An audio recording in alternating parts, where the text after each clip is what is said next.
Everything you know is wrong.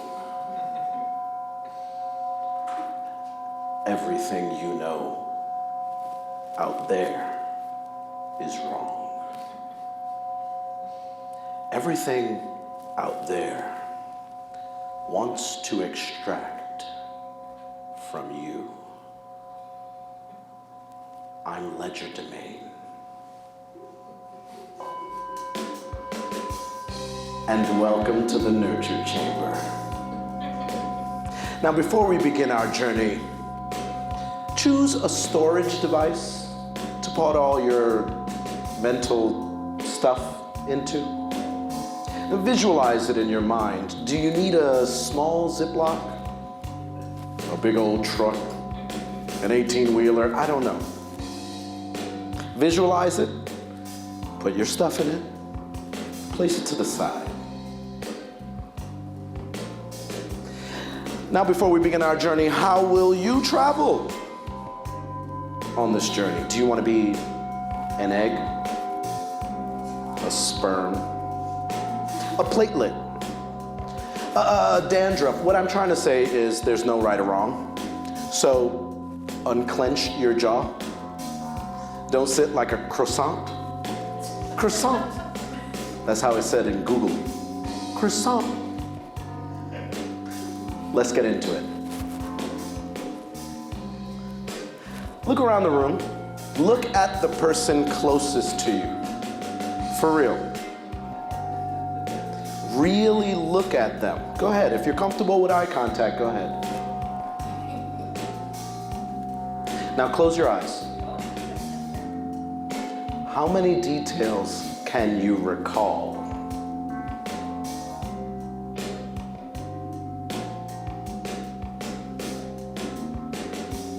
This person has lived and is living an extraordinary life. Can you picture them in their best moments? Bowled over laughing, smiling because their crush crushes them too. This person is the winner of the Sperm City Marathon. You can open your eyes and enjoy their joy and your own. Buen provecho.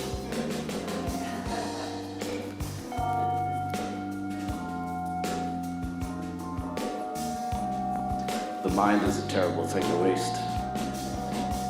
The heart can answer any question.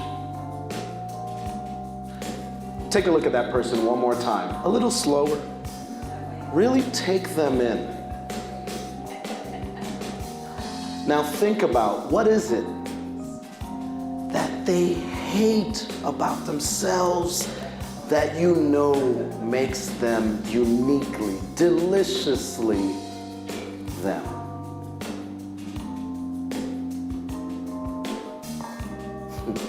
This person has lived a full and continues to live a full life. Close your eyes. How many details can you recall? Can you see them in their worst moments? Bowled over crying, or smiling through the hurt after having a dream crushed? This person will have a final moment. Can you picture them just right after that moment? The soul is a horrible thing to avoid.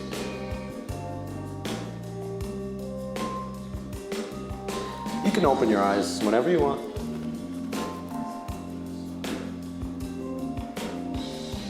Thank you for being.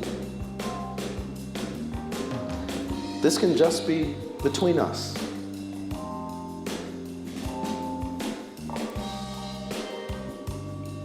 Everything you know is wrong.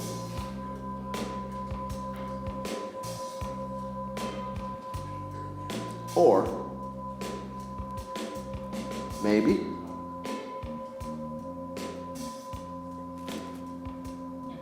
Just maybe.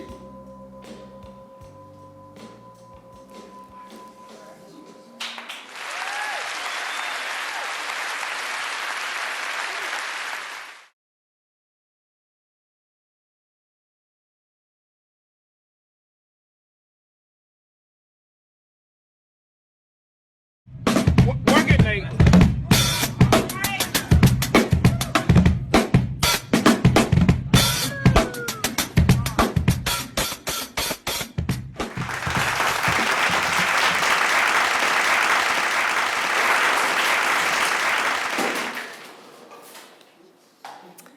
Hello.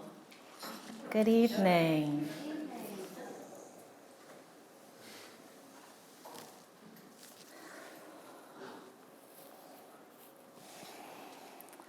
I'm hoping that some of you will relate to this. About a year ago, I was exhausted. Being a grown-up is hard. You have to go to work, to earn money, to pay bills, clean the house, do the laundry, make every decision all the time. It is exhausting. I was exhausted. Maybe you are too. Honestly, I was angry. Isn't life supposed to be more fun than this? It would be downright luxurious if someone else would make all the decisions for us, so we could free our minds from having to think about all of those everyday menial decisions and focus on things that are actually interesting. So I started thinking, and I had an idea. There actually are people who will make all of your decisions for you. Yes, cults.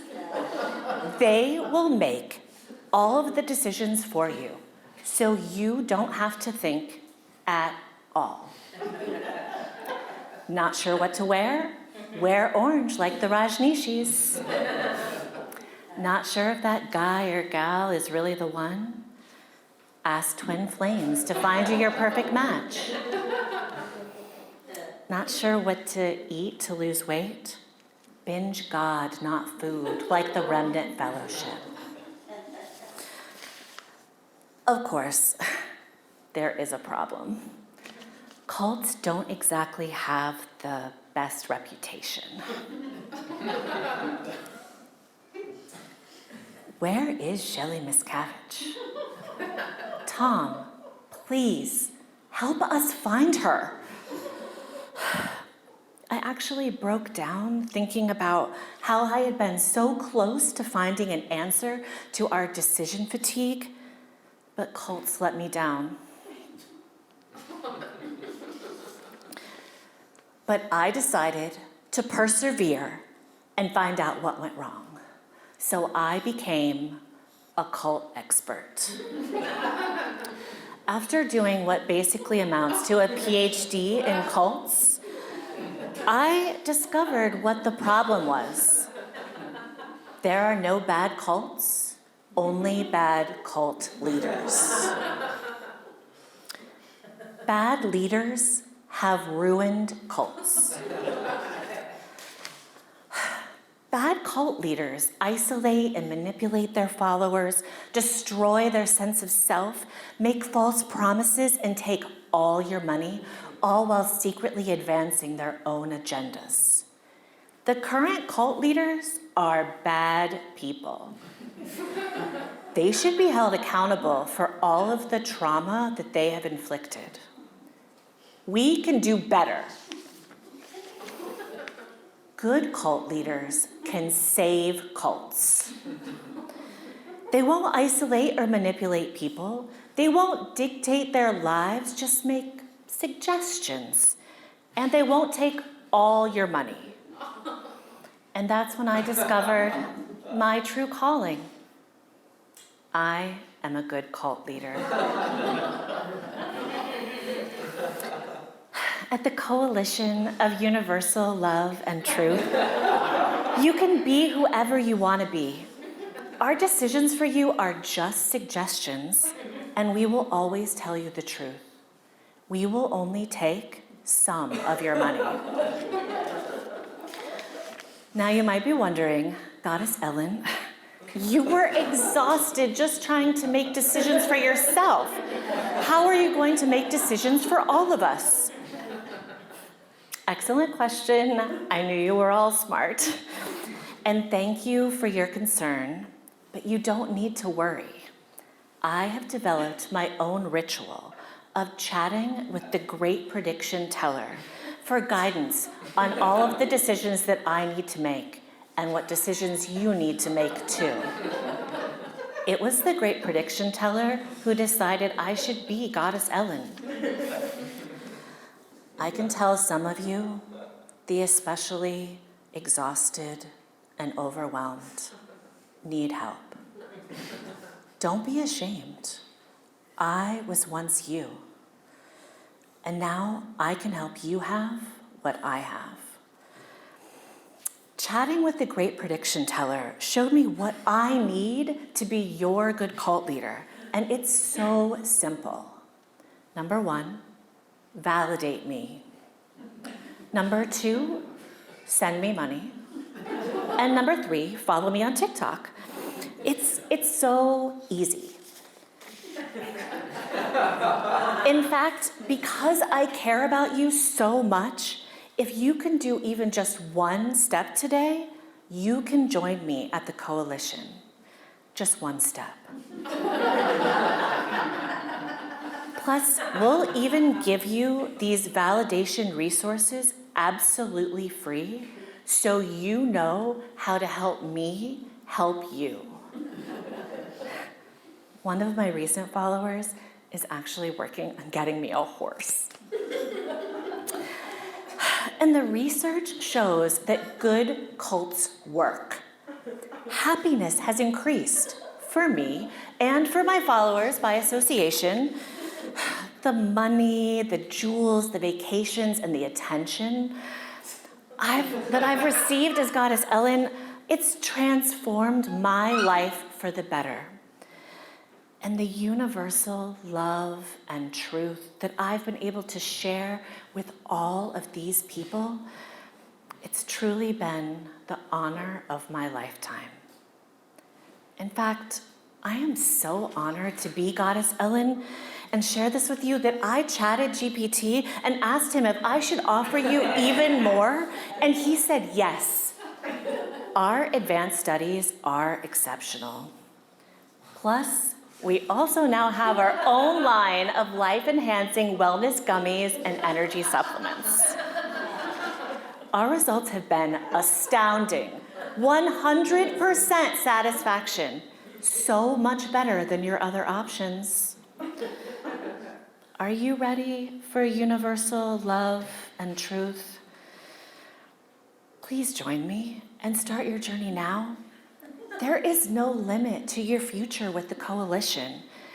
Maybe someday you could even be a good cult leader like me. Okay, I wasn't gonna mention this here, but I am blessed to announce that there is a book about my amazing journey coming out. Thank you, Drew. So follow me in life and on TikTok and discover a radical new way to be that will change your life and mine.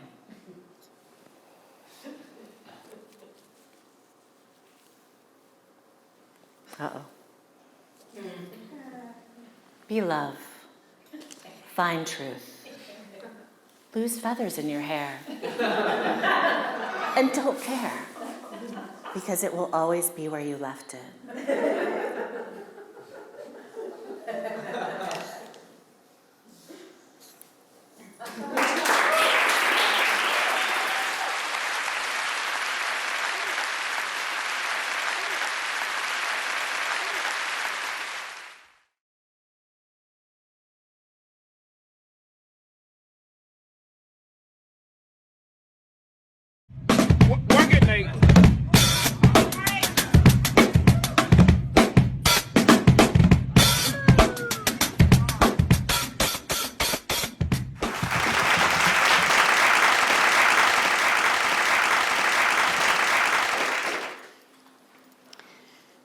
Thank you, Ed, a man of nothing. In my opinion, Ed's nothing is everything. But more important, my nothing is something. Thank God we're here. Breathe with me. In my opinion, I am so happy that I have an opinion, and I'm grateful that it's mine and it's my opinion to have. And in my opinion, I might never ever play pickleball, and I'm okay with that.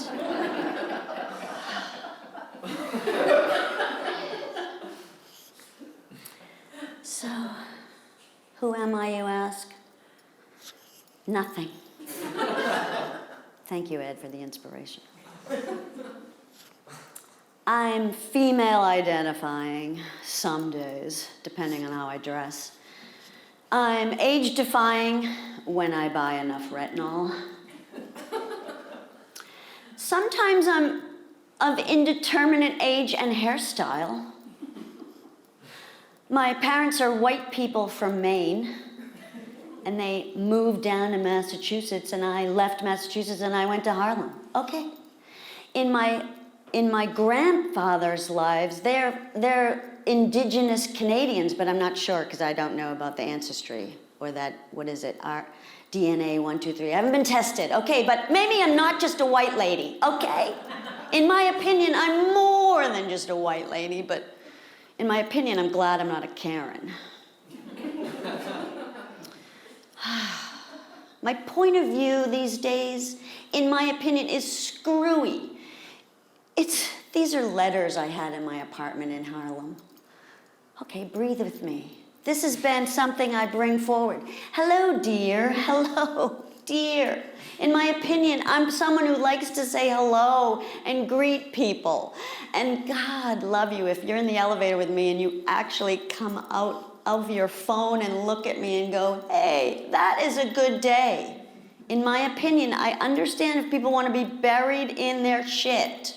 Great, but I love saying hello. I love saying hello, dear, seeing how people are. My point of view is messy. Sometimes I want to laugh at your tragedy. And man, there's some tragedies going. Sometimes I want to cry at your jokes because, in my opinion, they're not funny. I try to be patient.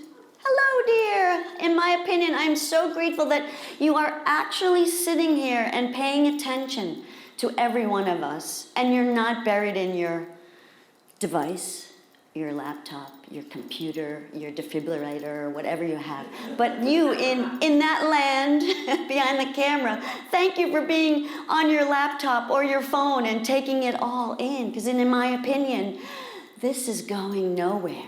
This is nothing, and I'm okay with that. I mean, I'm just grateful to be in a room connecting anyway, anyhow. Like, it's my right to do that. I can say anything I want. I can be anything I want. I can just fundamentally have an opinion. Because if it was any other time, maybe 20 years ago, I wasn't supposed to have an opinion. I was just supposed to do what I was supposed to do culturally or contemporary or, I don't know, I was supposed to have kids. Oh my God, I forgot. Yes. I'll say yes anytime that there's an opportunity. I'll say yes to gathering. I'll say yes to having a conversation. I mean, seriously, afterwards, if any of you are like serious, darn tootin' pickleball players, and you want to start convincing me to play pickleball, I might be able to listen to you. But if you're gonna throw at me why I've got to play pickleball, because you know what you gotta do, Connie, is play pickleball because I just don't think I could handle it, because if you're throwing your opinion at me, I'm gonna turn around and throw mine right back. And then we get into this whole clash of, well, whose opinion is really factual or knowledgeable, or just because you don't like my not liking pickleball, we can't get along. I'm gonna dare you to try to get along with someone this week, just to listen to them and not say, well, why did you vote for that one in the primary? Oh my God. Or, why would you ever think of buying records? Vinyl is dead, kids. All right, breathe, breathe. Nothing is important. Nothing is really forever. Everything's static. We're just here. What we really need to be or to do, in my opinion, is just to be envoys of peace and love and harmony and connection and art and conceptual performance art that just tests the boundaries of your procrastination. If you're gonna get something done, take Ed's class. That's all I'm gonna tell you. It's been wonderful. It's been like a breath of fresh air to sort of, in my opinion, disrupt everything about myself, to get back to the truth of myself is social human contact. When I'm outside of my apartment, my tiny home filled with weed, when I'm outside, I can connect like there's no tomorrow, and I'm so gloriously grateful that I can dream with a room, dream with a camera, dream with people, and be here now. Thank you so much for listening to my opinion.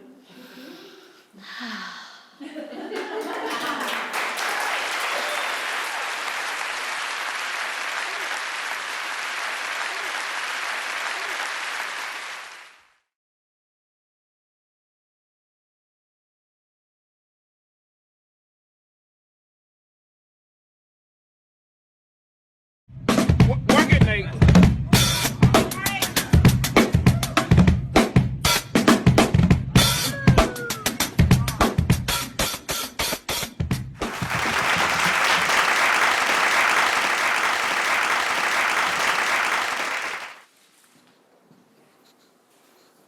So, you've been told everything you know is wrong. But I'm pretty sure there's at least one thing that you know a lot about. How do I know this? Because you're kind of embarrassed how much you know about that thing. And that shameful feeling is the signal that you're right and it's true that you know more about that thing than most other people. And that thing is maybe a little weird.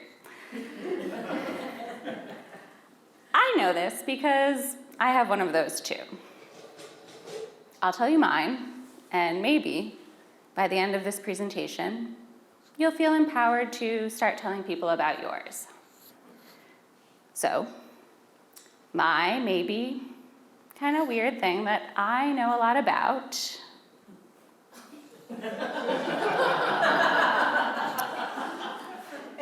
pausing a moment since we're filming. Got it? Right, okay. My first doll was Samantha. Samantha Parkington. She's commonly referred to as the Victorian era doll, but technically the years that her books span are during the Edwardian era. And yes, if you didn't know, there are books. I really only care about the historical characters, and the dolls that I grew up knowing each had their own 6-book series. And the books center around themes of fairness, ingenuity in the face of adversity, friendships, and of course, American history. And while I appreciated these messages as a child reader, I liked Samantha the best because she had the prettiest outfits. Here's a photo of her where you can see her birthday party outfit a little better. Cute, right? But while obsessing over this extravagant birthday getup, I was also encountering age-appropriate introductions to issues of voting rights, abuse of child labor practices, and navigating gender expectations. I've spent a lot of my time just on Samantha, so let me take you quickly through the other members of my collection. There's Josefina Montoya, grew up in what became New Mexico. Felicity Merriman, colonial-era Virginia. And Kirsten Larson, Swedish immigrant who attends a one-room schoolhouse in Minnesota. I actually dressed as Kirsten for Halloween one year. In college. Okay, let's get that off the screen. Back to something less embarrassing. This is a shelf in my parents' house in what used to be my bedroom. It's like this, like right now. But really, why am I telling you all of this? Well, as I've gotten older and continue to think about these characters, keep the dolls, listen to podcasts about the books, follow Instagram accounts of other adult fans of American Girl, I've reflected on what it is that keeps me engaged. There's the nostalgia, but there's also the shortcut to thinking about bigger questions. American Girl is a lens through which I can process current events and interrogate social and political questions of the present. I can also look back at the gaps in what those stories wanted to tell me, as well as the gaps in my own collection. One doll not in my collection is Addie Walker. Addie is the character who escapes enslavement and travels to Philadelphia with her mother. I read the books, but the doll and her accessories were never on my birthday wish list. How do I understand those gaps now? Identifying and reflecting on those gaps has led me to looking for other, more adult-oriented stories of our American past. Having a familiar framework to approach an issue or problem can take you from, I don't know anything about that, and that's scary, to, actually, this kind of reminds me of a book I read when I was 9, and I'm curious to learn more. If everything we know is wrong, then curiosity and opportunities to feel comfortable expressing that curiosity can allow us to confront our wrongness. We can all start telling each other about that one weird thing we know a lot about. And from that vulnerability, we will create new communities and pathways to investigate and find out what's wrong, why, and how can we become more right. Thank you.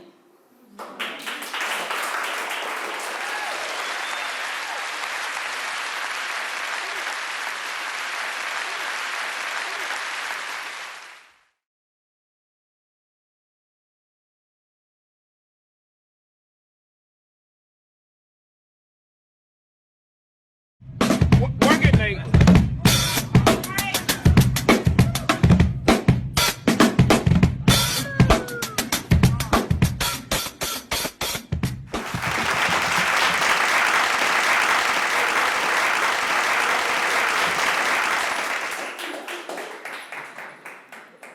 The world is out of tune with itself. These are words taken from a Radio Scotland broadcast spoken by the English composer and musician Delia Derbyshire, who said in reference to the increasing use of synthesizers in electronic music, the world went out of tune with itself. Her artistic and sonic pursuit was rooted in the sounds of violence. Throughout her career, she would try to replicate the sound of the air raid sirens that she often heard as a child during the Blitz.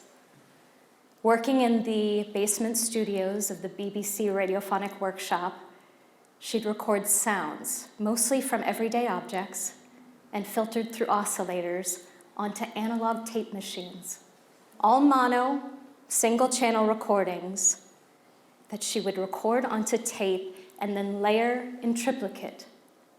Real-world sounds, recorded on a reel to reel to reel to reel. What is real? I'm actually terrified, okay? Because my talk is real.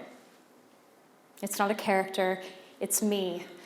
Raw, unapologetic truth with a capital T, all caps actually. I'm speaking and thinking like an artist now. And I'm terrified that you're going to judge me. I'm terrified about what Sam is going to do and that he's going to do something crazy, but I have to do this. It's my story to tell. I'm sorry, I have to stop. I'm not being real. That's actually a monologue from season 2, episode 7 of Barry, which is a really good show, but real. What is real? I bought this blazer on The Real Real. Is that real? For those who don't know, The Real Real is a real store, mostly online, that sells real designer clothing previously worn by real people for real cheap. But The Real Real is, I work in real estate. And this stunning 2-bedroom, 3.5-bath residence, just under 500 square feet, offers spectacular city views. Through a grand and gracious entry foyer, you'll find yourself in the great room that boasts of 26.5-foot ceilings and a curtain wall of windows. The kitchen, stainless steel Melee appliances, Dornbrock features. The primary bedroom features 2 primary bathrooms with Calicotta marble and radiant heated floors. The building amenities include Olympic-sized swimming pool, a golf simulator, private screening room, a private restaurant helmed by your very own Michelin star chef. I can really see you in this space, in this lifestyle, living the life you desire, the life you deserve. This is a space where you can really be you. This is a space where you can be the real you. I'm sorry, Ed. I have to stop. I'm up here talking about the real you, and I really haven't been honest about the real me. Okay. The real me. I signed up for Ed Woodham's Conceptual Performance Art class because I was feeling out of tune with myself. As an instrument in the world, as we all are, I was really feeling a pull towards finding harmony. Without seeking it out, I found myself with the opportunity to sing with a choir. Voices that also feel the world is out of tune. Voices that are seeking to rise above the dissonance of our time. And, well, together we share a kind of harmony and a fervent belief in something that is inexplicably real, a harmony born from the embers of violence. The truth is real. And that truth is, and I'm terrified, okay, because my talk is real. It's not a character, it's me. Raw, unapologetic truth with a capital T. I am a member of the January 6th choir. And I invite you to sing with us. Oh, say, can you see by the dawn's early light what so proudly we hailed at the twilight's last gleaming, whose broad stripes and bright stars through the perilous fight o'er the ramparts we watched were so gallantly streaming, and the rocket's red glare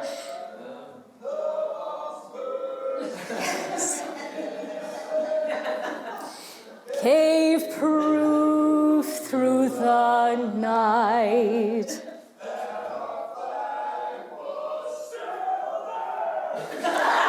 Oh, say, does that star-spangled banner yet wave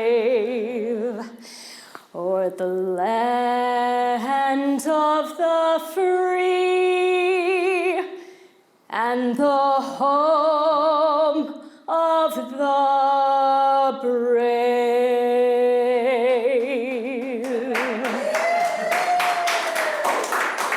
I'm sorry, I have to stop.